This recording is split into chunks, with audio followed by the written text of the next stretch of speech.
আজকের এই ভিডিওটা ঝড়ের গতিতে শেয়ার করে দেবেন যাতে আমাদের বাংলাদেশের প্রধান উপদেষ্টা ডাক্তার ইউনূসের কাছে পৌঁছায়। মালয়েশিয়ার সফরে যে প্রধান উপদেষ্টা আসবো সেই আমাদের সকলের পক্ষ থেকে একটা দাবি বা রিকোয়েস্ট।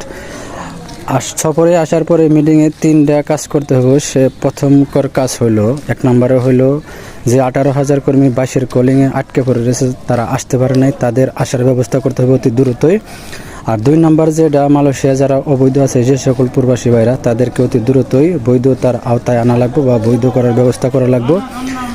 3 নম্বর যেটা, প্রবাসীদের পাসপোর্টের যে সমস্যা এটা সমাধান করতে হবে, কারণ অনেক প্রবাসী ভাইরাই মালয়েশিয়াতে পাসপোর্টের জন্য বৈধ হওয়ার থাকা সত্ত্বেও তারা সময় মতো পাসপোর্ট ডেলিভারি হাতে না পাওয়ার কারণে অবৈধ হয়ে গেছে বা তাদেরকে ইমিগ্রেশন ভিসা দিচ্ছে না বা স্টিকার লাগাইতে পারে নাই, এই কারণে তারা অবৈধ হয়ে গেছে।